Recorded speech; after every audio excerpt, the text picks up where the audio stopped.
Más que recursos, el podcast de AEDIPE Navarra La Rioja.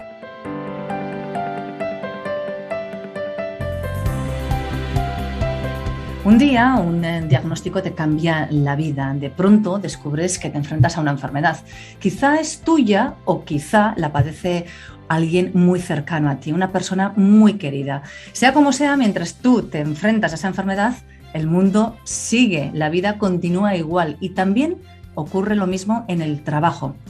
Hoy nos preguntamos cómo deben las empresas gestionar la enfermedad, qué deben hacer ante situaciones como estas que, por desgracia, se producen muy a menudo. Y lo vamos a hacer en este podcast, Más que recursos, de AEDIPE Navarra La Rioja, con nuestra invitada. Ella es Belén Hernández. Belén, ¿cómo estás? Bienvenida. Muy bien, encantada de estar aquí. Lo mismo, un placer, un gusto contar contigo. ¿Me permites que te presente, que hable yo de ti? Esto Claro, siempre es muy raro, ¿verdad? Cuando uno escucha hablar, no sé si te pasa a ti, cuando yo digo que hablan de mí, presto atención para ver, a ver qué dicen. Bueno, pues ahora voy contigo, Belén. Belén es la responsable de la dirección del área de personas del grupo AN. Quien no conoce este grupo debe saber que es un referente en el cooperativismo agroalimentario y de la economía social. Cuenta con más de 34.000 agricultores y ganaderos integrados. Pero además de este rol profesional, como profesional en el ámbito de los recursos humanos, Belén también hace unos años, no muchos, sufrió un cáncer, así que vio la película desde ese lado del prisma, ¿no? de ser en ese momento una persona con una enfermedad tan temida como es el cáncer. Además de todo ello, también Belén es psicóloga, así que hoy contigo, Belén, vamos a unir las tres vertientes y seguro que más que han de surgir en la conversación y abordar esta pregunta que hoy teníamos sobre la mesa, que es cómo debemos afrontar y cómo debemos enfrentarnos a la enfermedad también desde el ámbito empresarial. Así que ahora ya sí queremos conocer tu historia y si nos permites empezar por lo más personal, por lo que has vivido recientemente. Bueno, en el 2019 empiezo un proceso de quimioterapia porque un mes antes me hacen una cirugía el músculo pectoral, que era yo tan desconocedora de este asunto que no se me ocurrió pensar que un tumor podía suceder en un músculo, es lo que se llama un sarcoma. Y bueno, la fortuna es que me lo detecté yo misma, al ser una zona muy accesible, donde la clavícula, y donde afortunadamente tengo poco tejido, pues el mínimo bulto lo pude notar. A partir de ahí, bueno, empezamos a ver qué es, total que ante la duda, fuera. Es decir, yo empecé con la mejor de las situaciones y es enterarte que habías tenido ya un tumor maligno, pero cuando ya lo ven en el laboratorio, y tengo que reconocer que eso ayuda bastante a lo que viene después. De todas maneras, cuando te dicen el diagnóstico, yo creo que da igual, porque en ese momento, al menos en mi caso, fue un shock total, porque como tú bien has descrito al principio, estás acostumbrada a un ritmo de vida que además es rápido, trepidante, en el que crees que tú eres el eje de muchas cosas, y en ese momento es como que todo va a cámara lenta. Fue en enero del 2019 cuando me dan el diagnóstico, pero la verdad es que es de los recuerdos más claros que tengo, y ahora que lo estoy evocando, recuerdo de nuevo a la oncóloga hablándome en cámara lenta, como si fuera el idioma del balleno, ¿no? Sí, sí, y yo recuerdo, vamos, un terror total, como nunca había sentido, ¿no? Y te das cuenta Así que que así la se empieza. vida también es esto, ¿no? Que nos creemos que la vida es lo que llamamos normalidad, pero de pronto sucede algo y el guión ha cambiado por completo. Sí, sí, sí. Dentro de mis preguntas a la oncóloga no fue si me voy a morir o me acuerdo que dije, pero ¿cómo me estás diciendo que el proceso de quimioterapia es un año? Yo no puedo estar un año sin trabajar, es lo primero que pensé. En segundo lugar, me acordé que tenía un viaje ya concertado con vuelos y todo, ¿no? Y le dije, pero es que en abril tengo que... Claro, la oncóloga se encogía de hombros, ¿no? Como diciendo, esta chica todavía no ha aterrizado. Bueno, en fin, fue así, puro shock. Y nada, sin pensártelo mucho, porque yo creo que si yo me lo hubiera pensado un poco, no lo hubiera hecho, pues te lanzas a una quimioterapia durante un año, con su radioterapia, en fin, pasas por todos los estereotipos de un proceso oncológico. ¿Y qué es pasar por quimioterapia, por radioterapia? Bueno, es un horror. Yo no lo puedo escribir de otra manera, al menos en mi caso es como tener gripe y una resaca muy fuerte, 10 veces más por cada proceso de quimio. Es verdad que todo depende de los fármacos que te inoculen o te inyecten y también depende del cuerpo que uno tiene y de la duración. Es decir, no todo es tan horrible, pero me imagino que incluso lo leve se puede escribir como horrible, ¿no? Entonces es como caer profundamente enferma, envejecer bastante en esos días, para luego, según ya te quitan el veneno, vas poco a poco recuperándote. Entonces te deterioras, pero te reconstruyes en varios ciclos. Y eso en mi caso me pasó 11 veces. A la vez haces radioterapia, que yo tenía toda esta zona, la zona del tumor. Bueno, además me complicó mucho, estaba morada, totalmente quemada, que eso no es lo normal, lo advierto ya, lo normal por lo visto no es eso, con un dolor también terrible por la quemadura, bueno, que es lo de menos. O sea, si comparas eso con la quimio, eso para mí es lo de menos, fue como una anécdota, ¿no? Es que además ahora estamos como muy acostumbrados en la sociedad actual a no hablar del dolor, a no hablar de lo malo, de lo negativo, a positivizar todo y hay cuestiones que es que no se pueden positivizar, simplemente son malas o negativas Sí, y, sí. creo, Belén, que nos has reflejado muy bien esos momentos duros de la enfermedad como persona que afronta algo tan vital y tan mortal como es una enfermedad como esta, ¿no? Que te tiene con el pensamiento cogido en qué va a ocurrir, qué va a pasar. Pero además la mente también se va a otros aspectos, ¿no? Imagino que tú pensabas en tu familia, en tu trabajo, nos has contado en un primer lugar, en Bueno, tus el trabajo pensé al obligaciones. principio. Enseguida, o sea, en cuanto empiezas los ciclos de quimioterapia, yo ya empecé a sobrevivir. Lo mío ya fue sobrevivir. Tengo que reconocer que poco pensé en los demás. Si pensaba en los demás, era cuando me asaltaban las dudas de si iba a morir o no. Y entonces pensaba en qué pena que me voy a perder cosas futuras, sobre todo en mis hijos.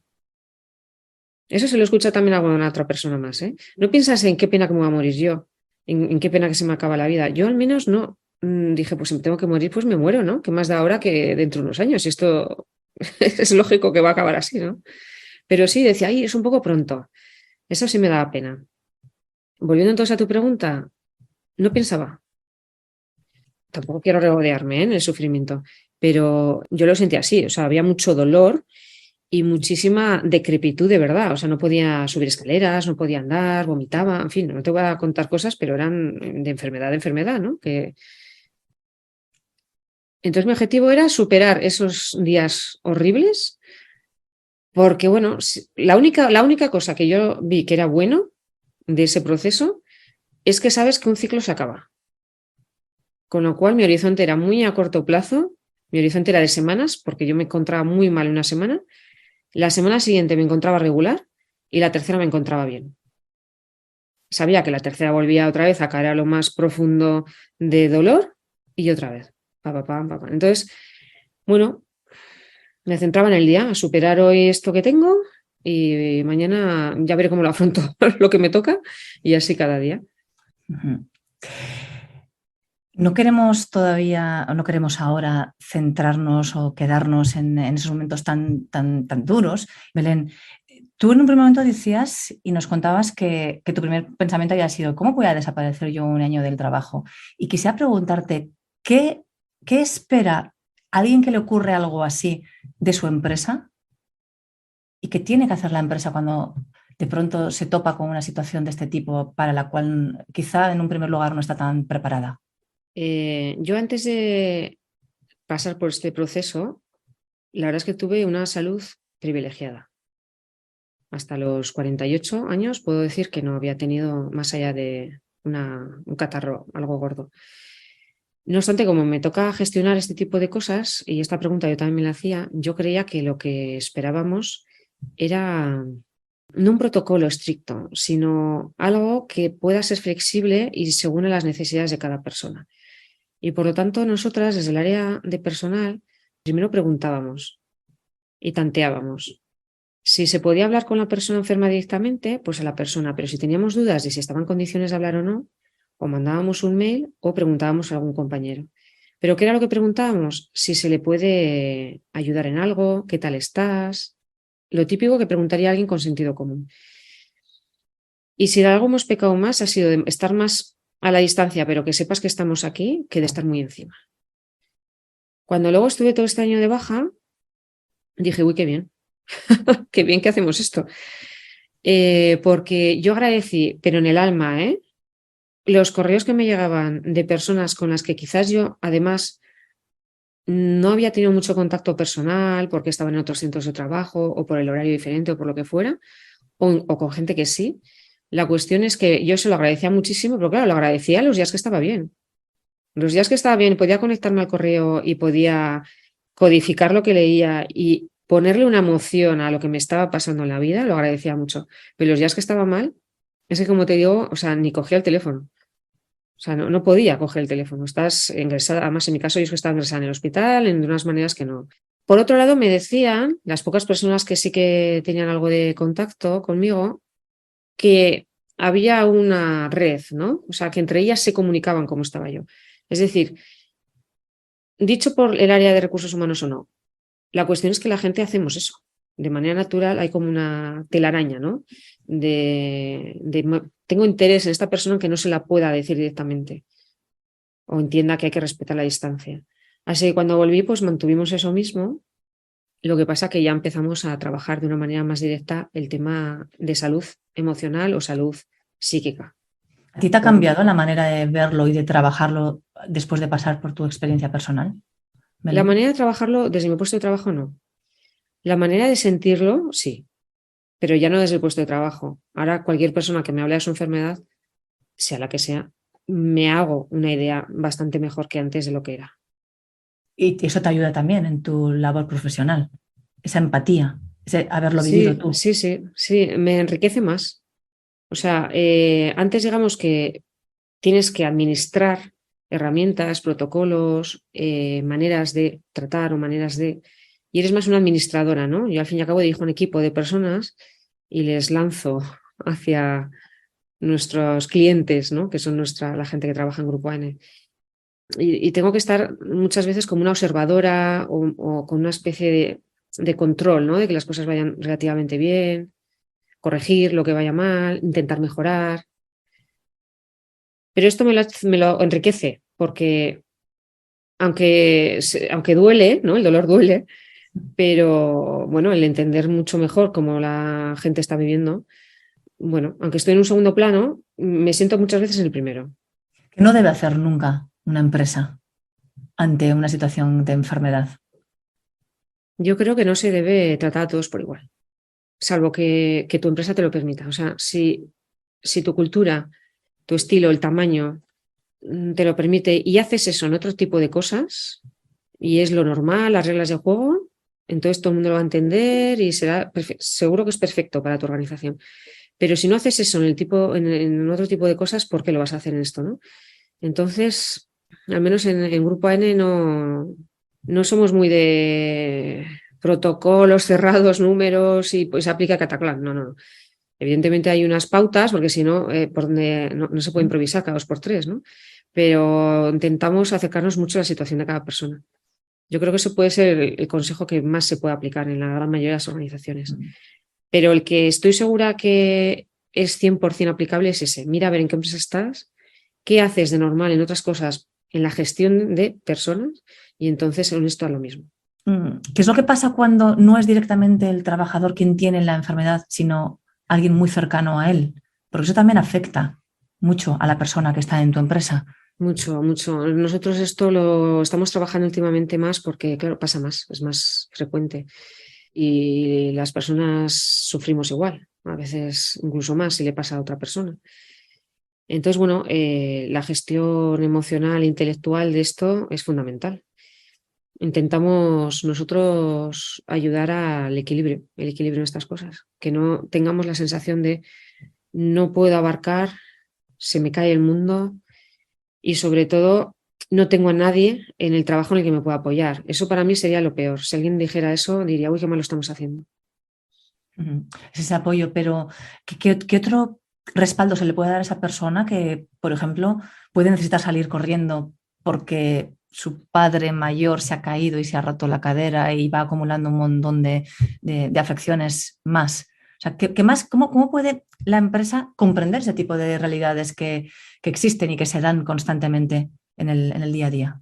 Bueno, como te decía antes, si tú tienes una política, digamos, un poco integral, ¿no? De gestión de personas, un estilo bastante coherente, ya sabes lo que tienes que hacer. Entonces, nosotros sí que teníamos la posibilidad de poder pedir una adaptación de nuestro horario de trabajo, pero desde los 16 años que llevo yo trabajando en Grupo AN. O sea, esto no es mérito mío ni es algo reciente.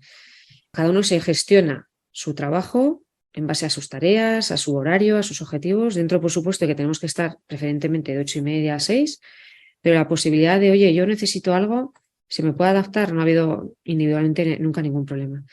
Y eso lo hemos mantenido. Entonces, alivia mucho. Eso alivia mucho el que uno sabe que por lo menos a su jefatura o si no la tiene a mano, pues a recursos humanos pides un cambio horario y sabes que lo vas a tener. Porque en un principio no sabes qué nuevo horario vas a necesitar. Lo que necesitas es quizás un día de espera, no voy al trabajo o teletrabajo o al menos voy un rato al trabajo y el resto lo que estoy haciendo es organizarme. Hablo con mis hermanos, hablo con mis padres, a ver cómo hacemos, ¿no?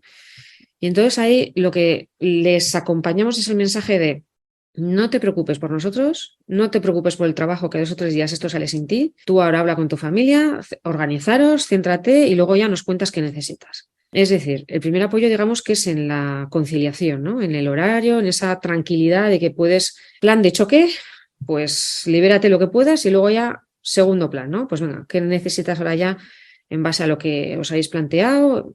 Segunda fase. Y luego la otra cosa que estamos nosotros haciendo ya es preventivamente trabajar bastante en herramientas de equilibrio emocional.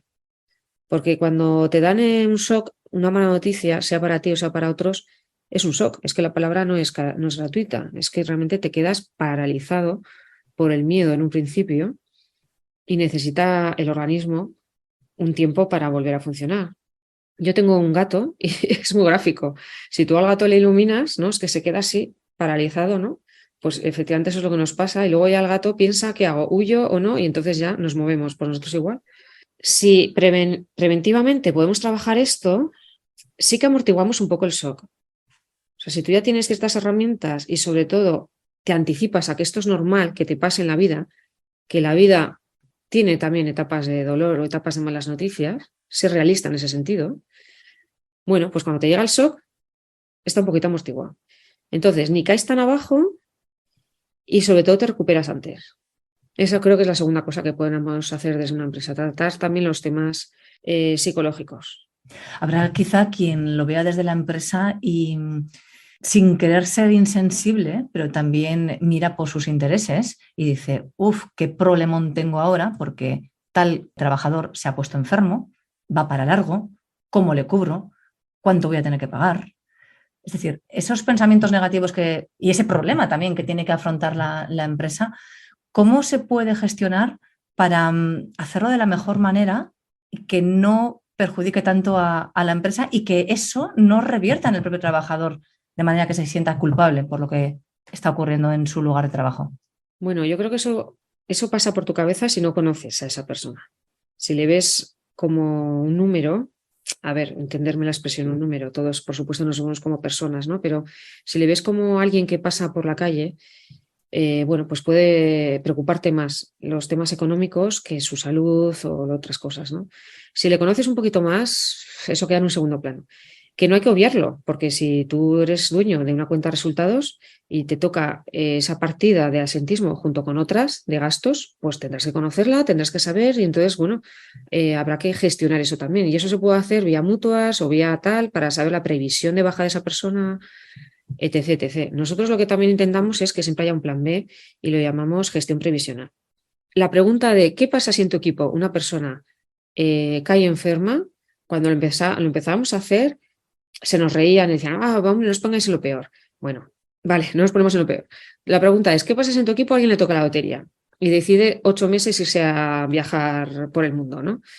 Bueno, pues con esa pregunta ya conseguimos que las jefaturas hagan un plan y digan, bien, ¿quién sería entonces la persona que durante 8 meses, 6 meses puede hacer ciertas tareas, igual no todo, que son claves, que no se pueden parar y ni esperar? Una vez que deciden qué persona es, pues lo que tenemos que hacer es un plan de formación. Pero ya no solo de formación, sino que también es de delegación, porque si afortunadamente nadie se pone enfermo, podemos estar 10 años que lo que me has enseñado ya se me ha olvidado. Por lo cual me lo enseñas, pero tenemos que empezar a repartirnos los trabajos. Y al menos una vez al mes, una vez a la semana, tendré que hacer yo esta parte tuya, solamente esta parte, no hay que hacer el 50% de todo lo que haces ni nada de eso. Con lo cual, ¿qué conseguimos indirectamente? Ponernos en los zapatos del otro. Y que de una manera dinámica los puestos varían. Así que yo advierto cuando hacemos procesos de selección para Grupo ANE, siempre advierto, ojo, aquí, si buscas algo estable, que vas a estar 5 años haciendo lo mismo, no somos tu empresa ideal. Porque si no es por una cosa, es por la otra.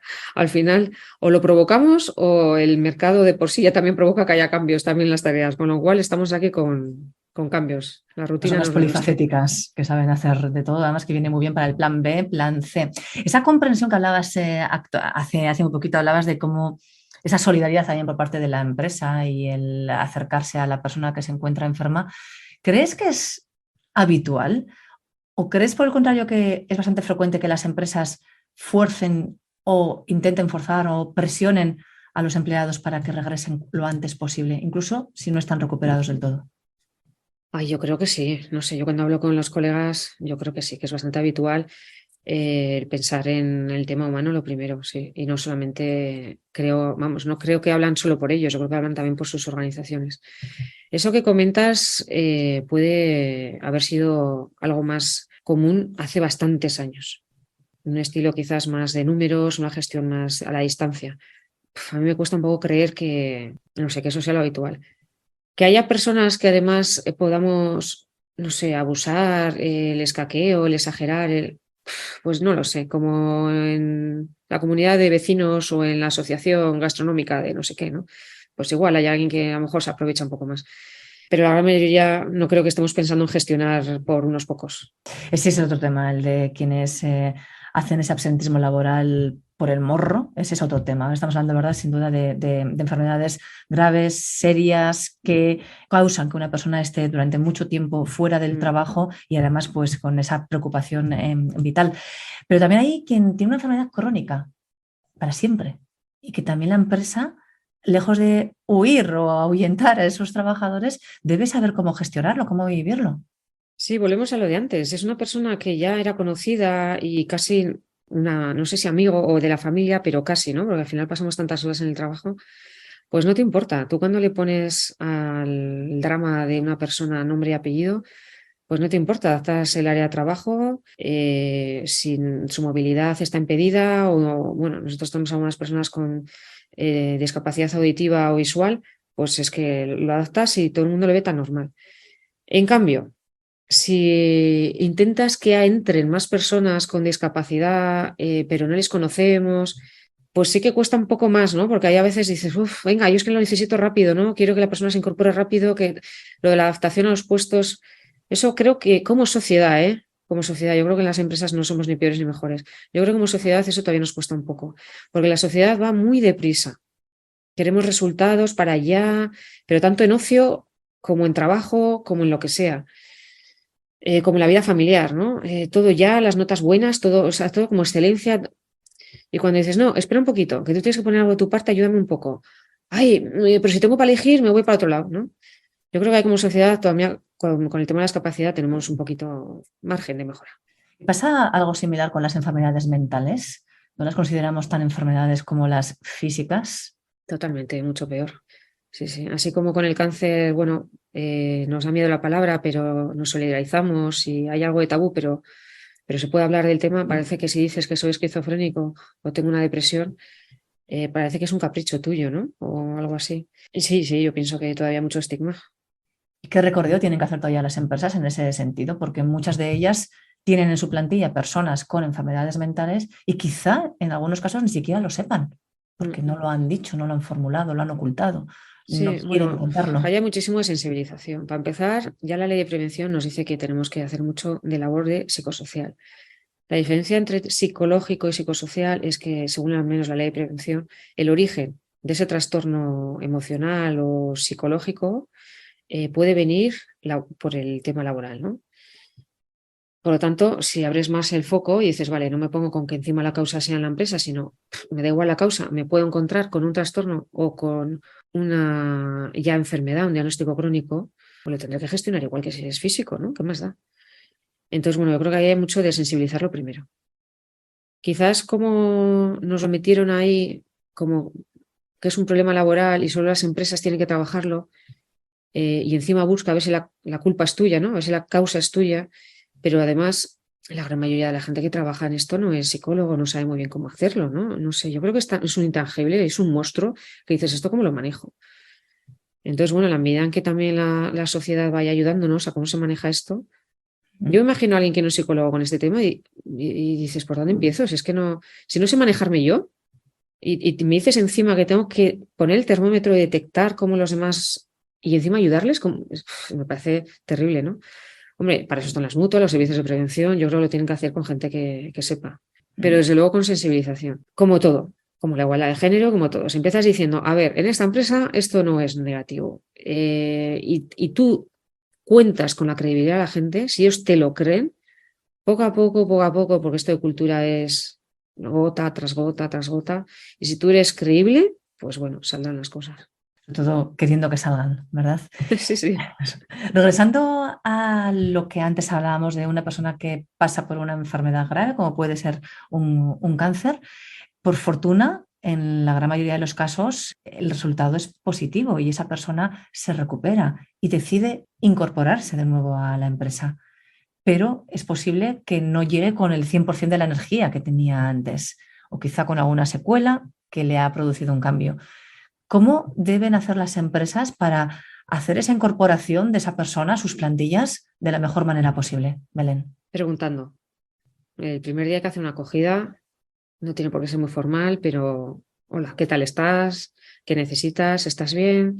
No solo preguntando, sino observando, porque las personas somos muy valientes y lo que uno quiere cuando acaba de estar enfermo es que todo vuelva a ser normal, volver a la normalidad. Y si la normalidad era estar estresado y que todo dependa de mí, ir corriendo, pues quieres otra vez eso, ¿no? Entonces hay veces que hay que observar si esa persona tiene ese nivel de energía, cómo te mira, con qué confianza lo dice, con qué fuerza en la voz, con qué fuerza en la mirada. Y si ves que en los primeros días, ay, que sí, pero que no, pues quizás también hay que preguntarle otra vez, ¿estás seguro? Mira que no pasa nada si esta primera semana, de verdad, empieza poco a poco. Muchas veces, si le das tú ya casi la fórmula y le dices, empieza esta primera semana solo por la mañana o vete, sale un poquito antes o... Bueno, es un caso muy parecido a las personas que han tenido un hijo, sean mujeres o hombres, sobre todo si es la primera vez. Yo como ya he tenido dos, a los primerizos, cuando están en ello, ¿no? Embarazados o embarazadas, sean hombres o mujeres, caemos en lo mismo, ¿eh? Bueno, sí, yo cuando es total, ya verás, porque volveré. Y dices, bueno, Hablamos todos hemos luego. tenido hijos, espera. Entonces, es decirles, mira, si cambias de opinión, si cuando tengas a la criatura encima, pues esto es lo mismo, ¿no? Si cuando vuelvas al trabajo, ahora que estás aquí, si ves que esto, en fin, el mundo te come, no pasa nada. Acuérdate que puedes volver a plantear un cambio de lo que sea. ¿Y tú recuerdas tu incorporación después del año tan duro que pasaste? Sí, sí, totalmente. Yo sí que me planteé, dije, bueno, nuestro horario aquí es hasta las 6 como un estándar, ¿no? Y dije, bueno, voy a ir la primera semana, claro, estuve un año fuera y muy débil físicamente.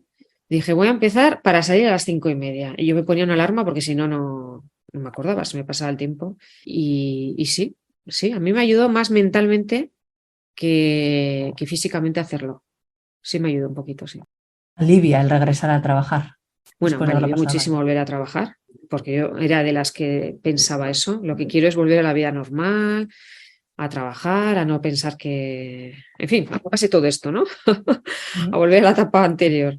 Pero el empezar progresivamente, a mí al menos me ayudó más mentalmente que físicamente. Fue una adaptación, ¿no? Una adaptación de, a ver, porque mi trabajo no es darle un botón y ya está. O sea, aquí tienes que pensar, en fin, diriges equipos, tomas decisiones que afectan a otras personas. Entonces, bueno, el venir con calma, a ver si puedes con todo. O sea, yo era lo que me preguntaba, o sea, observarme, cuidarme, ponerme en el mismo nivel que todo lo demás, no por debajo ni por encima, pero en el mismo nivel, me vino muy bien. Y creo que es algo que todavía consigo hacerlo de vez en cuando. No podemos generalizar, Belén, pero se podría decir que alguien que vuelve tras una enfermedad al trabajo va a tener una motivación distinta, diferente, mayor si cabe incluso. Uy, yo creo que no. No, no, yo creo que no. Además que luego te acostumbras a todo. Así como te acostumbras a estar enfermo, te acostumbras a estar luego trabajando. Luego Es se te así. olvida que has tenido la enfermedad. Hombre, olvidar, no. Pero sí, sí, sí, sí. A mí ya han pasado 3 años y ya puedo hablar sin emocionarme, ya lo tengo aceptado, digerido, lo cuento como un recuerdo en el que ya, bueno, raramente se me reviven los malos momentos, ya es raro que eso pase. Pero sí, claro, porque es que afortunadamente el ser humano es así, ¿no? Tenemos una capacidad de adaptación tremenda y luego además creo que lo más sano es intentar vivir el presente, ni el pasado ni el futuro. Entonces, si vives el presente, bueno, todos estos episodios anteriores se te tienen que olvidar. También tengo un poco olvidada la infancia, no te creas, o sea que lo tengo todo ahí como, bueno, ¿qué más da, no? De momento, hoy es hoy. Hoy es hoy, sin duda. Antes también nos hablabas, Belén, de lo importante que es prevenir y Mm. que la empresa esté preparada para lo que pueda llegar, para lo que pueda venir la empresa y las personas que en ella están. ¿Qué acciones estáis haciendo o qué acciones nos recomendaríais que tuviéramos en mente para poder aplicar en otras empresas? Bueno, nosotros hacemos muchísimas cosas, porque ya veníamos desde hace tiempo haciendo cosas. A ver, una de las primeras es, somos conscientes de que tenemos que trabajar hasta los 67 años, pero de verdad, mínimo hasta los 67 años, insisto, de verdad. Yo cuando digo esto aquí a los colegas, a veces no, jaja, jojo, que no, que es que la ley es así, o sea, que es que hasta los 67. Entonces, tenemos que hacer un cambio aquí cultural importante, ¿eh? También como sociedad. O sea, ya no somos jubilables y pasamos a una otra etapa a los 62 ni a los 64. Y a los 65 igual tampoco, ya es hasta los 67 en activo. Pero claro, hasta los 67 en activo hay que cuidarse, hay que cuidarse. Entonces, los trabajos de oficina, entre comillas, los que requieren bastante atención cognitiva, atención mental, también se tienen que cuidar. Enseguida pensamos en el tema físico porque parece más evidente que nuestra musculatura, pues de los 50 y tantos a los 67, pues va a ir hacia menos, ¿no? Pero ojo, que la mente y las emociones también hay que entrenarlas igual, hay que entrenarlas igual. Si vas al gimnasio para el músculo, hay que ir al gimnasio para todo lo demás. Entonces, bueno, pues hay que hacer un plan y ya está, y tener varios hábitos saludables. Así que nosotros para tener hábitos saludables, primero, intentamos una vez al año preguntar a una persona qué tal está en el entorno laboral. La primera pregunta es aquí, con nosotros, ¿qué tal estás? Pero así, pregunta amplia.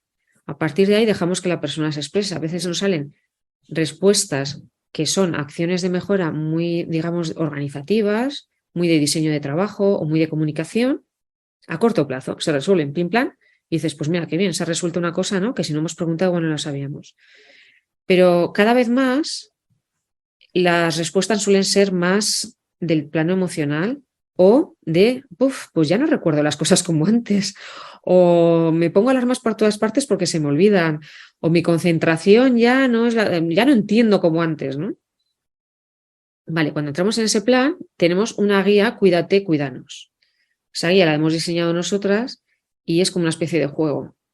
Intentamos que tú elijas qué es lo que quieres trabajar, te llevamos como si fuera un caminito, un viaje, de tal manera que escojas lo que escojas, al final la trampa está en que siempre vas a llegar a ciertos hábitos saludables, pero acorde con lo que tú quieres, que tú has elegido, de tal manera que te ponemos como protagonista de ese proceso de cambio.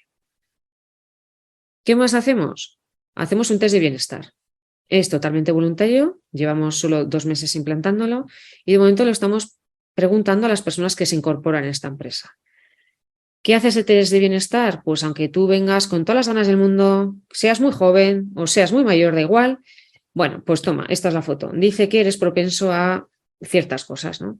Entonces, digamos que te hacemos un diagnóstico rápido y te damos también ya unas pautas de bienestar, pues eso, para que estés lo más equilibrado posible. Además, como te decía antes, los trabajos aquí, de nuevo, entre comillas, los de oficinas, son bastante dinámicos, de toma de decisiones rápidas y muy cambiantes. Entonces, pues sabiendo de esta realidad, pues vamos a reforzar este tema. ¿Qué más hacemos? Pues hacemos formaciones que llamamos transversales para cualquier empresa de Grupo AN, en las que una se llama cómo gestionar los pequeños miedos, otra se llama El equilibrio en tu vida, otra se llama Píldoras del Cuídate y Cuídanos, que viene a ser lo mismo que la guía, pero oral y tal. Y hay más, porque son 5 y alguna que se me olvida por ahí. O sea que también hacemos pildoritas que son de 15 minutos, 10 minutos, para que el que quiera pues las pueda ver o compartir incluso con su familia, que algunos nos dicen que lo hacen. Luego tenemos un WhatsApp que es de los estresados. Nos llamamos así como alcohólicos anónimos, pues estresados, anónimos. Todas aquellas personas que nos han dicho que quieren trabajar la competencia de gestión del estrés, pues estamos en un grupo de WhatsApp y mínimo mensualmente pues difundimos trucos o vídeos, todo pildorita, todo muy corto para que pueda ser gestionable y aplicable también en tu vida. Ya ves, son varias cosas para intentar llegar a todo el mundo. No quiero, de todas maneras, que se me olvide que aunque pongo el ejemplo de los de oficinas, insisto, entre comillas, llegamos también a operarios o puestos físicos con gran mayoría de carga física, pero que también tienen su carga mental. Y también les preguntamos qué tal están y les difundimos este tipo de formación también.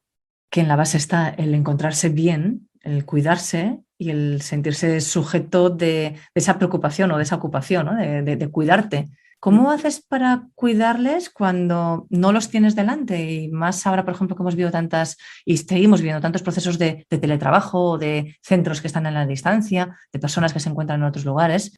¿Es más difícil cuidar a la persona, al trabajador, cuando está a distancia? Bueno, te exige más imaginación, o sea, tienes que buscar otras vías y sobre todo dependes de los que están allí. Por lo tanto, más difícil, pues depende de los que estén allí, sobre todo. Antes nosotras sí que intentábamos llegar a todo el mundo y nos desplazábamos a los centros que están por prácticamente casi toda España y hacíamos esos viajes que por lo menos intentar llegar a una persona una vez al año. Y con la pandemia, como esto se nos cortó, pues empezamos a aprender a usar las cosas telemáticas. Caemos en la tentación de qué fácil es y así, pues llegas más veces, ¿no? Y puedo estar, por ejemplo, contigo, podría estar en este rato, pero puedo estar dentro de 3 meses. Es más frecuente poder estar con las personas así, pero no es lo mismo. No es lo mismo y menos si lo que quieres es ir profundizando y de partir de la pregunta de qué tal estás con nosotros en el trabajo a qué tal estás en general y que te podemos dar unas pautas, ¿no? Ayudarte, pues se necesita el roce, se necesita la confianza. Y eso a distancia yo no lo sé hacer. Quizás otras personas sí, pero crear eso desde cero, yo no lo sé hacer a distancia. Entonces, bueno, eludimos la tentación de qué rápido y qué bien es a hacerlo como un elemento complementario. Es decir, hemos vuelto a hacer las visitas presenciales y hemos añadido las telemáticas. Y dices, mira, complementario. Pero no todo tiene que pasar por el área de recursos humanos. Si hay personas que están allí físicamente, aparte que nosotros tenemos unos gestores de personas maravillosos, tanto los de aquí como los de allí. Así que bueno, sí que los de allí les damos un poquito más de trabajo, que esto no lo puedo hacer yo, házmelo tú, y bueno, trabajando en equipo lo hacemos entre todos. Por cierto, en los propios departamentos de recursos humanos, o me hablas también de gestores de personas, ¿realmente están esos profesionales preparados para afrontar situaciones como las que hoy centran la conversación, el hecho de que tengan a alguien, algún compañero con una enfermedad muy grave? Realmente hay veces que en la vida personal ni siquiera sabes qué decir. ¿Esos profesionales tienen esa preparación para afrontar una situación así o no? Yo creo que sí. Sí, que aunque no la tengas, al final es que el sentido común te lleva un poco a saber qué hacer. Y como desgraciadamente te encuentras con esto pues muy a menudo, pues bueno, si la primera vez no sabes, la segunda tampoco, pues a la quinta ya has aprendido, ya tienes una escuela, ¿no? Yo creo que sí. Estoy también, como sabes, en la Junta de AEDIPE Navarra-La Rioja y por eso tengo ocasión de hablar con bastantes colegas del área de recursos humanos y eso es algo que yo hasta les admiro, ¿no? Veo cómo ellos hablan, lo gestionan y da igual de dónde hayas venido. Da igual si has estudiado Derecho o Psicología como yo o, no sé, o Económicas. La experiencia y el haberte enfrentado a estas cosas, pues te ayuda a darle la profesionalidad al tema, ¿no? Desde luego todos lo hablamos con bastante respeto y con bastante tacto. O sea, aprendes a ponerle tacto y respeto a estas situaciones. Tu consejo, por ir a la esencia, es que esa persona sienta que la empresa está ahí, pero no agobiarle. Eso es. Nosotros estamos aquí si nos necesitas. Pero es que, claro, igual no te necesita. Es que puede necesitar la ayuda de cualquier otro lado. No tiene por qué ser de nosotros, ¿no? Y luego cuando digo la empresa, es la empresa, es decir, también los compañeros. Lo que nosotros intentamos hacer desde el área de recursos humanos no es que la gente dependa de nosotras, ni muchísimo menos, sino que haya esa red que antes te decía, ¿no? Como una telaraña, una red de conexiones. Por eso la vida cuídate y luego cuídanos. O sea, primero aprende de ti, de tus fortalezas y de tus debilidades, ¿no? De cómo te expresas, de cómo observas, de cómo tal, y entonces luego ya podrás empatizar con el compañero de al lado o darle tú esa ayuda que a lo mejor recursos humanos ni nos enteramos ni falta que hace, ¿no? Si se resuelve en otro nivel, pues perfecto, ¿no? Yo creo que eso sí que la empresa puede intentar hacer, ¿no? A ver, chicos y chicas, somos un grupo de gente que convivimos, ¿no? Vale, lo que os decimos formalmente es que nos vamos a intentar ayudar y es dentro del ayudar está el cómo nos hablamos, si somos asertivos, si tenemos paciencia también los unos con los otros. Y más si encima sabemos que alguien está enfermo o puede tener recaídas o acaba de incorporarse, ¿no? O necesita un apoyo pues porque tiene pues una enfermedad también mental o quizás un desequilibrio emocional, que eso nos pasa a todos. Es que estamos todos desequilibrados emocionalmente cada 2 por 3, ¿no? O estamos un poquito subiditos de energía o un poquito bajos de energía. Si es que eso lo necesitamos todos. Damos unas pautas para que cualquiera los pueda aplicar, pero sobre todo las damos repetidamente para calar y calar y calar y sensibilizar en este tema. Hay cultura, hay cultura, hay cultura. Y si tiene que cuidar al compañero o la jefa o no sé quién, pues que cuide, pero que nos cuidemos un poco entre todos. Y a sí mismos, cada uno de nosotros, Claro, de nosotras. y a nosotras mismas, sí. Que no se nos olvide, ¿no? Igual nos olvidamos del yo. No, es que nosotras empezamos por ahí. Es que ese es uno de los problemas. Nosotros, bueno, lo vimos mucho con la pandemia, ¿no? El confinamiento fue muy duro para muchísima gente, pero porque estaba queriendo cuidar no solo a los que tenían casa, sino a los amigos, familiares, compañeros de trabajo con los que no podía, y el sufrimiento de no poder estar con ellos fue para muchos incluso mayor. El ser humano tendemos, ¿no? A ponernos nosotros de cuidadores, de darnos, nos damos, hacemos, y nos vamos diluyendo, ¿no? Entonces, esto es, espera, ¿tú qué quieres? ¿Tú quién eres?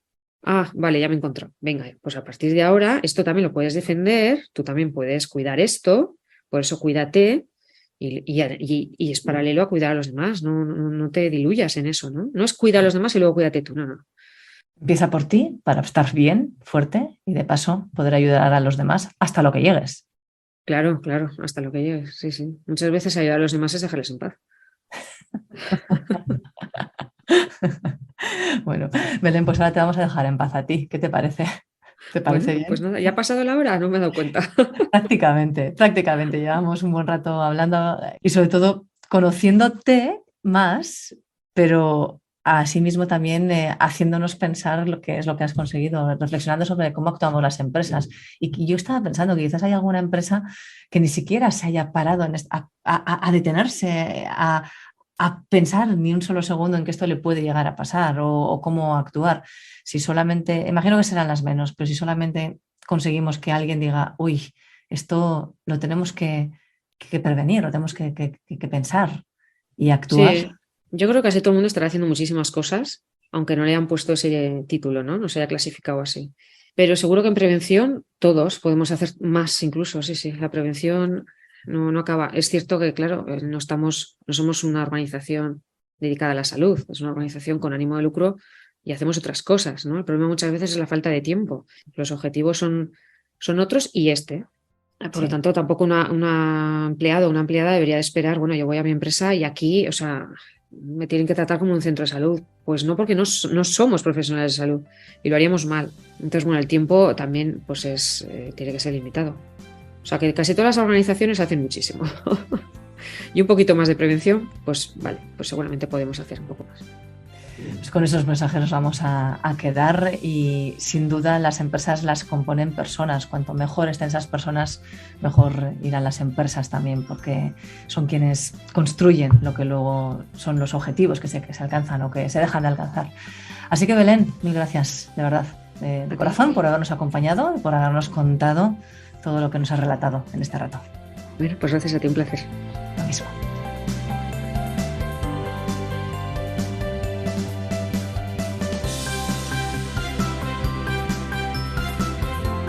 Más que recursos, el podcast de AEDIPE Navarra La Rioja.